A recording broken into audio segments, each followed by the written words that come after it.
Qaqqaalii ilmaan Oromoo bakka jirtan maratti nageenyi koo qilleensarraan isin haa qaqqabu jecha ani abdiidha Abdurriitij miidiyaarraa barnoota garaagaraa gama onlaayinaatiin kan daddabarsuun marsaa hawaasaa kanarratti beekamuudha.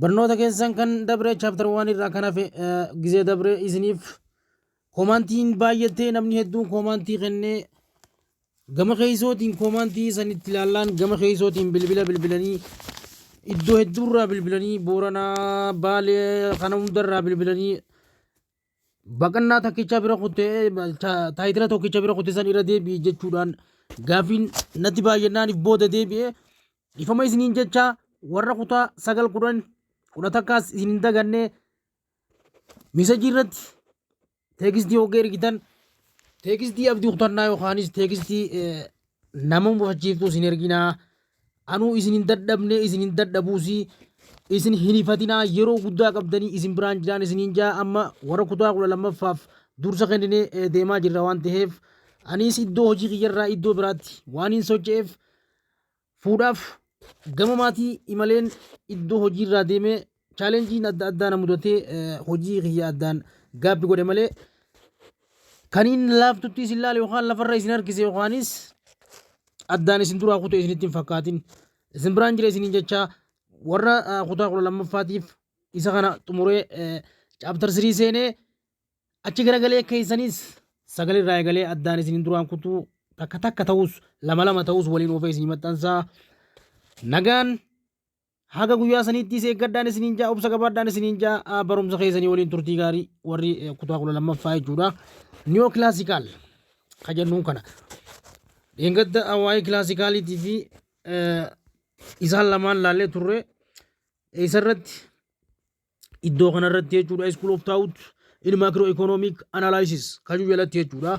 Isa kana jalatti mata duree evaluation and recent development kan juus laallee the classical and the neo classical laallee classical irratti waan laallee hayyoota dabran kana irratti jechuudha. Isaan kun warra filosoofii jechuudha. Amma filosoofiin amma jechuun faalaasii warra faalaasiidha amma warra faalaasii hooga jennu faalaasiin kun wanta akka ni ta'a yookaan hin ta'u kan ta'u jechuudha. Fakkeenyaaf magaalaan guddittiin Keeniyaadha. Magaalaan guddittiin Itoophiyaa Keeniyaa yoo jenne warri faalaasiidha waan kana dhugaa godha. Dhugaadhaa jennaan wanti san evidensii dhugaadhaa akkamitti dhugaa isaanii beeka. Wanti kun dhugaa jennaan waan kana dhugaa jennee fudhannaa jechuudha. Maaliif warra faalaasiiti? Haala dinagdee irratti isaanis faalaasii adda addaa dubbatanii mariidhaan wantoota adda addaa asirratti yaada waan kennaniif yaadni kun akka faalaasiitti nutillee irraa hubanne inni kun dilas garuu qorumsa biyyoolessaa irratti illee waan dhufee isinirra bashuu miti takka lama yoo fagaattuma dhufa. Kanaaf chaaptaroota hunda isinirra bashuu miti warruma gartee koonseptii warra qorumsa biyyoolessaa irratti dhufuu isinii wajji oofna. Gizee dabri kilaasikaalii ilaalle amma niyuu kilaasikaalii haa laallu. Isa kanaan koonseptii tuyne irra dabarfanna na hordofi yeroo dabre kilaasikaalii ilaalle har'a immoo maali niyoo kilaasikaalii ilaallaa jechuudha. Niyoo kilaasikaalii ilaalla. Classical view in the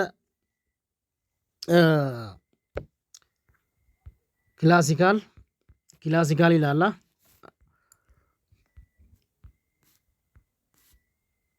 is neoclassical yalalu isa kana jechuudha. In the name give to an economic theory that was developed in at what the end of the 19th century and the beginning of the 20th century in Europe. Mal jechuu fedheeti kana jechuun malalaal diinagdeen neo Classical kan jechuudha. Inni niyoo classical kun maqaa yaada dinagdee dhuma jaarraa 19ffaa fi yookaan dhuma jaarraa 19ffaa fi jalqaba maali jaarraa 20ffaatti Awurooppaa keessatti jechuudha. Kan guddatee fi ammallee kennaa adda addaatiin yaada adda addaatiin kan kennamedha jaa. Yaada kanaaf amma gumaachuudhaan hayyoonni kun warreen amma isin agartan kun waan adda addaa kaasanii turan jechuudha. Inni kun eenyu the main contributor towards the theory of where Leon Walras New Leon Walrus 1834 up to 19 خرسقال قراني تيجودا 1920 a third Marshall 1842 up to 1924 isaan kun jechuudha enda ammallee maddaanii dhaabbanne Vilverdo Partito 1848 up to 1923 jarri kun maal godhanii isaan dhuma jaarraa 19 fi jalqaba jaarraa 20ffaatti jechuudha waanuma diinagdee kanarratti deebi'anii jechuudha isiin kun akka maal ta'u akka guddatuuf hara fuula duraatti illee wanti kun akka gartee ifa namaa ta'uuf isaan kanarratti waliin ta'anii yaada isaanii wal jijjiiranii jechuudha guddatee moo hin guddanne akkami guddateef akkamitti haala kamiin yaadni isaanii wal gidataa yookaan wal dhabataa irratti gattaanii waliin mari'atan jechuudha. Neoclassical base their ideas mainly on the writing of Alfred Marshall and his what follower. Akkana jedhama. Asirratti jechuun neoclassical maali inni guyyaanni isaa irra caalaan isaa maali bifa barreeffamaatiin jechuudha. Bifa barreeffamoota garaagaraatiin kan lafa kaa'ame yookaanis ammallee Alfred Marshall fi hordoftoota isaa maal godhe irratti hundaa'uun isaan argannoo mana barumsaa yookaanis mana barumsaatti xiinxala mana barumsaatti godhan riisarchii mana barumsaa irratti dalaganiin kan itti dhiyeessaniin hordofuun garuu maal ta'e kan daangeffamu yookaan barumsa kilaasikaa tokko tokko kan cimsuu wanni kun ammoo karaa fuula duraatti illee wanta barbaachisu kana keessatti maaltu ture jaanii isa neoclassicalii kana keessatti inni kun maal lizard fire jaanii jechuu maqaa isaa maal godhani lizard fire jaanii lafa kaan maqaa itti moggaasan jechuu kana jechuun maali asirratti inni kun bifa barreeffamoota garaagaraatiin bifa barreeffamaatiin lafa kaa'amee jechuuf halaasiin kun akka mana barnoota adda addaa keessatti riisarchiin dalagamee kan namaaf ibsu yookaanis wanta diinagdee kanarratti isiin kun akkamitti kara fuula duraatti guddachuuf ta'a ammoo akkamitti guddate yaada juurratti waliin mari'atanii waliin ka'an jechuudha. Jalqaba jaarraa 19ffaatii fi dhuma jaarraa 20ffaatti jechuudha. Haala kanaan maaltu ture? Moreover akkasumas they make use what of concept of the marginal utility and the concept of what marginal utility and the accept of mathematical economic as what one method of presentation jaaniiti irratti maal jaanii ni dubbatanii jechuudha. Kana jechuun amma gaa isaan amma akkuma isaan himanitti jechuudha wanti kun argannoon kun jechuu iddoo adda addaatti fayyadamuudhaan wanti kun akka lafa qabatu ni godhan ja'a. Kana malees maali isaan maal jaanii yaada isaanii jechuu irra mari'atanii yaada isaanii konseptii yaada ijoo yaada rimee isaanii akkam je'eeti lafa kaa'an faayidaa marjinaal yuutilitii yookaan fayyadamuun isaa jechuudha diinagdee herreegaa akka mala dhiyeessi ni beektan sappilaayi jechuu tokkotti fudhatamuullee ni danda'a yookaanis akkasitti fudhatu. Kanaaf inni kun yaada maaliiti yaada ifoomaadha jedhanii irratti waliin ni socho'ee jarriif achirratti uummataaf presentation godhan jechuu waan method of what presentation ni kennu asirratti ni kennan jechuudha. Eegas booda as the name implies the neoclassical view of how the macroeconomic work is what new view of old classical model of the economy jaaniti irratti murteessan ammas deebi'anii kana jechuun amma maali akkuma maqaa isaanii kana jechuudha akkuma maqaa isaanii jechuudha maqaa isaanii ibsu akkuma maqaan isaanii ibsutti ilaalchi isaan neoclassicalii irratti kana yookaan irratti dubbatan kun maal ture ilaalcha neoclassicalii akkaataan isaan itti ilaalan diinagdeen jechuudha maakiroo itti hojjetamu ilaalcha waati haaraya modeela durii kilaasikalii diinagdeetii akka maaliiti akka isa durii san jechuudha isa osoo modern hin ta'in isa gartee aadaa kan ture san jechuudha akka isaniitii haala saniin hedduu manjuu خناف مالي إذا خنا راكم قونا جانيتي إيرا دوبتن new view in the old classical إذا دوريرا خامان تنا مالي إذا دولة دور جتو إذا خنا را دابتني جورا دينجي إذا إلالشا أمان تنا خنا إذا دوري خنا موديلا هارا أما إجرو خنا را إذا دوري خنا كلاسيكالي دينجيتي أكاديبو إيرت يادني خنا جتو إني مالي أسيرت the new classical view on what macroeconomics hold that is the long run that economic will fluctuate around it what potential GDP and it is what potential GDP and it is natural rate of unemployment janiti dubbatan jechuurratti kana jechuun amma maali isa reefuusan jechuudha wanti kun akkamitti ijaarsi isaa maali haalli isaa akkamitti adeemuu danda'a isa durii kana ilaalchi isaa jechuudha niyoo kilaasikii kun jechuudha diinagdee maakroo irratti wanti inni qabu kun jechuudha yeroo dheeraa keessatti diinagdeen isaa maal ta'a naannoo gross domestic product yookaan GDP qabaachuu danda'uu fi sadarkaa uumamni isaa hojiin isaa illee jechuudha sadarkaa hojii dhabdummaa amma biyya teenya kana keessa jiru yookaan biyyoota addunyaa irra jirullee jechuudha akka furu yookaanis hojii dhabdummaas rakkoo hojii dhabdummaas akka hiikuu danda'u kara fuula duraatti inni kun isa jijjiiramaati jedhanii irratti murtee kananii irratti raggaa'isan jechuudha. Inni lammaffaa maali? Zaykee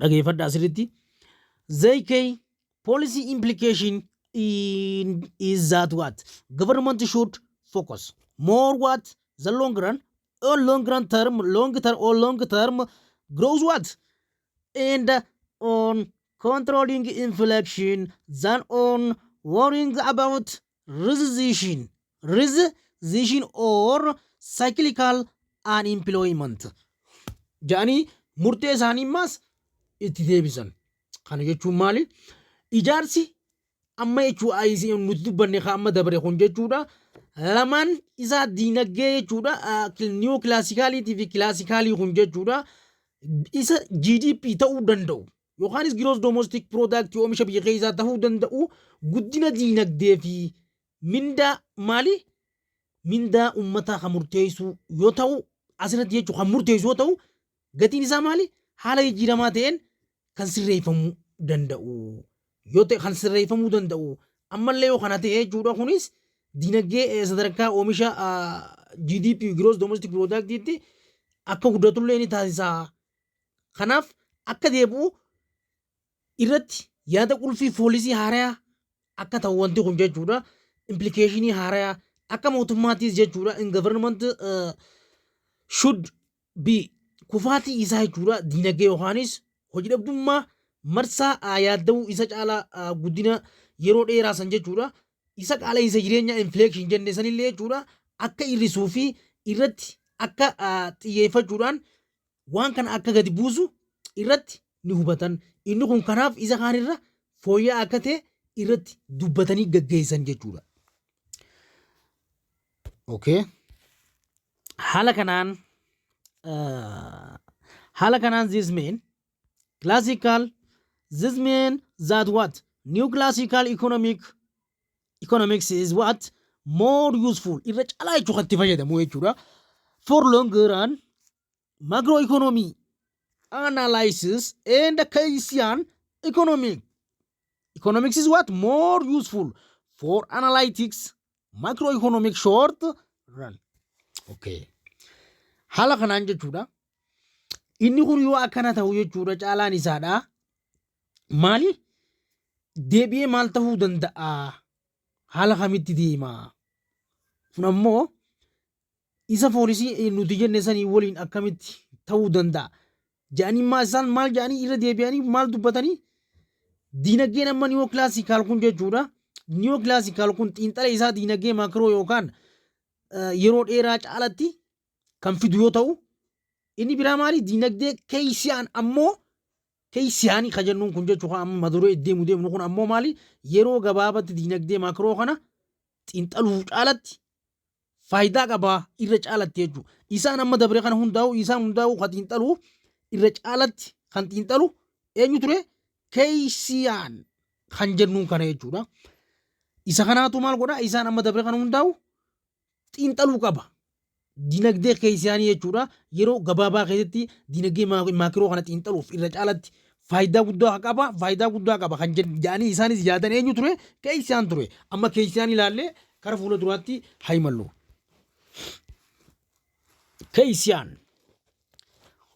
Keeysiyaan the deep and lasting impact of the great depression of what early 1930 change classical what thinking kana maga wanti laalu qabdu kana dhiibbaan gadi fagoo hogga jechuudha akka isa afaaniitii walitti ilaalanii fi jechuudha ammallee warra kufaatii guddina jalqabaa isaa bara 19 jechuu jahatamii bara 1930 kanatti jechuudha yaada kilaasikaa kana jechuu jijjiiree jechuu wanni kun amma yaada kilaasikaaf maal godhe ni jijjiiree yaadni kilaasikaa inni sun jechuu sirriin bisaan hundinuu jechuudha wanti kun ammaan tana faalaasii hogga jennu faalaasiin kun wanta ifiida wanni sun soba ta'us dhugaa ta'us waan ifiidansii qabu yoo ifiidansii qabaatee wanni sun soba ta'es wanni sun si amansiisuu danda'a jechuudha. Wanni kun akka faalaasiiti akka isin itti yaaduu qabdan konseptiin isin asirraa qabatan takka hin jiru. Wanni kun ammoo yaada asirratti diinagdeen kun akkana taa'arratti jarri kun maal godhanii xiinxala garaagaraa godhan. Xiinxalli garaagaraa kun xiyyaa kanarra hooyya xiyyaa kanarra hooyya inni kun garuu kana ni faallee isa kanarratti jechuun wal dorgommii godhaa turan. Isa kanaan laaluu qabdu jechuudha. Araboota kanatti hin deebinu ammuma konseptii irraa fuunee deemna. Haala kanaan maal ture irratti kennuu ture jarri jechuudha.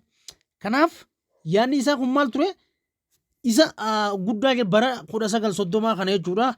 Soddomoota kana yaada kilaasikaa kana maal godhata ni jijjiiree jenne. Kun maali? Moreover, the self-correcting future of what? The market which of the course the hallmark on classical theory simplified did not work. Okay? Akkas jaaniiti maal godhanii dubbatan. Kana jechuun amalli osoo yookaan waan takka jechuun amalli sirree isaa osoo waan saniin godhin jechuudha. Wanni kun kiyya kanaa ta'a kunis kanaa ta'a irratti jechuudha. Sirreessa gabaa fakkeenyaaf kan beekamudha. Haala gabaa yookaanis akkaataa gabaa keessaatiin haala isa sanirra fooyya'aa gabaa fooyyootu kan isa sanirra fidee fi maaliin kan beekamudha jaa. Isa mallattoo garaagaraatiin tiyoorii kilaasikaa kana hunda maali? Niyoo kilaasikaa hundarra maal isa beekamaa ture jechuudha waan hundaanuu. Ta'eefi maal haala salphatti ammas kan waan takka ibsuu danda'u yookaanis kallattiillee namatti agarsiisuu danda'u kan diinagdee biyya kanaallee addunyaatis kan karaa fuula duraatti ce'isuu danda'u jaan. Moreover event in the great depression contradicted say law which states that what supply create its own demand. Akkas yaamma asirra deebi'ee. Kana jechuun maali? Inni kun irra caalatti jechuudha. Kana malees wanti inni taateen inni kufaatii diinagdee karaa seeraatiin jechuudha. Karaa seera qabeessaan akkas jee akkam jee dhiheessin gaafii mataa isaa uumaa yoo mataa isaatiin waan takka uummate karaa fuula duraattis guddachuu danda'a yookaan milkaa'uu danda'a. Jeeti isa kana maal godhu ni faalleessu ture asirratti jechuudha. Maal godhu ture wanti takka namaa waliin osoo hin ta'in dhuunfumaan waan takka irratti yaada kee murteessitee gabaa keetiis ta'u haala diinagdee keetiis ta'u mataa keetii yoo murteessite karaa fuula duraatti illee success ta'uu danda'a jeem yaada isaan kaanii maal godhu ni faalleesse yookaanis ni kuffise. Kanaafuu dandeettiin isaanii maali oomisha irratti kadhaabbatu jechuudha. Also in what? In production capacity irratti kadhaabbatu jechuudha. Exited in what? In the market. Ammallee were not able to sell their what? Product. As result is what? Gross real GDP was less than what? Potential GDP. Haala kanaan maal godhe isaan hundarrattu mataa isaaniitiin seera mataasaa lafa kaa'e jechuudha. Akkamitti kanarra dhaabbate jechuudha. Inni maal godhe GDP'n dhugaa yookaanis real GDP kan jenneen sun ammallee gross domestic product ta'uu akka danda'u irratti inni irraa gadi ture sun maali haga kufaatii yookaanis dhiphinaatti akka dhiyeeffaman isa jalqabaa san irratti diinagdee keessaanii kun maaliif akka isaa san hin taane akka bakka isaa buusu isarra maaliif yaada fooyya'aa fideen akka isa xiqqeessu ajaja mataasaa dhiyeessuu irratti keessaaniin kun akka yaada mataasaatii waan kana mirkaneesse yaada sirrii san itti himanii dabarsiisan jechuudha. Kanaan isa injifate jechuudha. Kuni maali isa kana akka dabarsu godhe ammallee the fair waan hundaa'u fair of what in recession depression ammallee concerned the what in focus of Keisian economics was on explaining what way end of thing in what policy presentation asirratti jechuudha inni kun yeruma hundaafuu jechuudha waan hojjetu hundarratti iddoo adda addaatti yaada mataasaa qabatee kan deemuu fi ammas recession kufaatii fi depression waan hundarratti jechuudha are what concerned waan hunda olii fidee maal godhe in the what focus xiyyeeffannaan maal isaa Keisian economicsiin kun akka was on explain waan hundaa'u maal hojii hojjetu hundarrattu akka ibsa godhu yookaanis wanta kallattii dhugaa yookaan poolisii dhugaa irratti akkasi qajeelchu presentation maal godhaa ture isa dabarsaa ture jechuudha faayidaa uummataa himaa ture jechuudha. Haala kanaan inni kun konseptiin isaa hanganuma waan biraa takka yaada ijoo namni irraa wanna ta'u waan hin qabneef hanumaan bira dabarfannaa kun mata duree hedduu nama shaakaluu miti mata duree isinillee rabbashuu qabuu miti jechuudha. Haala kanaan jechuudha. Kara gartee wanta qorumsa biyyoolessaa irratti isinitti dhufu ammallee waan adda addaa isiniif laalleetti isin dabarsina. Haala kanaan hordofaan isin jaa ammallee jechuudha. Inni biraadha maali amma isa niyoo kilaasikaal ka jennuun sun jechuu amma isa takka sadii afurii kanamee irraa waan laaluu laallee ni dabarfanna amma fakkeenyaaf haa laalluu na hordofaa. Kana jechuun amma maali monetarist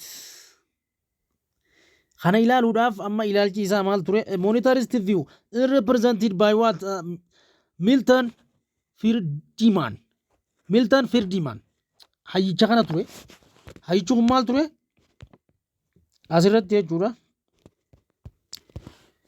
maal ture asirratti jechuu bara 1912 haga bara 2006 jechuudha isa dhiyeenyaa kana jechuudha is what collegios nama maal ture ilaalcha maallaqaa kana jechuudha haala Milton kun akka inni jeetti bara 1912 jechuudha wanti inni ammaan tana dubbachuudhaaf deemu jechuudha wanta yaada isaa kanarratti jechuudha yaada isaan dabranii kanarratti jechuudha imaammata mataasaa baasee imaammata maallaqaa maletti imaammanni faayinaansii ammallee jechuudha inni kun jechuudha rakkoo dinagdee maakroo furuu kan danda'u yookaanis ammallee faalama infleekshin yookaan faalama rakkootis kan dhabamsiisuu danda'u. Kanaaf yoo kara maallaqaatiin jechuudha imaammata maallaqaa mataa keenya hundeeffanne qofa wanni kun ta'uu danda'a jeeti akkaataa kolleejjii itti barate keessatti waan maal ture moggaasaa ture jechuudha. Inni eenyu ture represented by Wise Milton Friedman bara meeqa 1912 hanga bara 2006 jechuudha. Inni kun maal ture poolisii mataasaa izee argued in what? That is what monetary policy and not financial policy. Imaammata kana baasee maal ture ammallee jechuudha. Addressing the macroeconomic in the problem asirratti jechuudha. Rakkoon waan itti furamuu danda'u imaammata mataa keenyaa yookaan imaammata rakkoo dinagdee kanaa kan furuu danda'u imaammata maallaqaatii fi poolisii mataa keenyaa qabannee hara fuula duraattis ammarra dhaabbannee yookaan ittiin sochoonu ittiin dinagdee keenya oofnu ta'e rakkoon kun furama jee kan yaada mataasaa burqisiise. Kana jechuun maal ammaas deebi'ee they noted in that sense that what science they what assume that interest sensitivity of what investment to be very high. In what? Very high policy led only strong, crowding out in private investment. Jee maal jee dubbate jechuu asirratti qootu. Kanaaf jechuudha haala amma kanaatiin jechuudha wanti dhala yookaanis miira investimentii baay'ee olaanaa akka tahe wanta ammaas fudhatanii fi ammaas imaammanni faayinaansii fi investimentiitiis jechuu warreen amma dhuunfaa keessattis kan mootummaa keessattis dhiphina cimaa qofa akka fidu ni hubataniiru. Kanaaf maaltu fala jedhanii rakkoon akkanaa kun wanti kun akka dhiphinaatti yookaanis akka rakkootti yaada kanarraa fudhatee isa kana yaada isaatiin ni hubatanii jaa hubatanii asirratti ni mariisan. Hubachuun isaanii maali? Investimentii dhuunfaatii fi kan waliin keessattis wanti kun akka rakkoo fidu hubatan. Kanaaf financial policy under the monetarist assumption wanta yaada kana deeggaru jechuudha. Yaada kana deeggaru maal in policy under the monetarist is unable to influence employment and output. Jee maal jee yaada kana burqisiisee jechuudha innis. Maal jee asirratti jechuudha inni gartee amma dubbate sun jechuudha tilmaamaan maal ture wanni sun dhiibbaan isaa haramitti nu ga'e isaa tilmaamanii jechuu ogeeyyoonni maallaqaa kun jechuu warri ammaan tana fakkeenyaaf akka imaammanni faayinaansii kun jechuudha tilmaamaan amma tilmaama maallaqaatiin jechuu akkaataa gatii isaaniitiin hojii fi oomisha irratti dhiibbaa uumuu ni danda'u. Kanaaf tilmaamni kun ogeeyyii maallaqaa warra ammaas keessaanii kanneen kufaatii dinagdee ofirraa ittisuuf investimentiidhaan sochii dinagdee kana keessatti jechuudha akkasumatti ammaan mormu jechuudhaan isa keessaanii san keessatti inni sun akka galman geessifne mormi isanii mormee inni sun akka mataa keenyaatti ta'uu qaba malee akka keessaaniittis nu fullaasuu hin danda'u. Jee maal ture tilmaama isaa ni kaayyate jechuudha. Inni faayinaansiin deeggaramu kun isa sirriiti jee isa yaada isaa kana ni kuffisee jechuudha.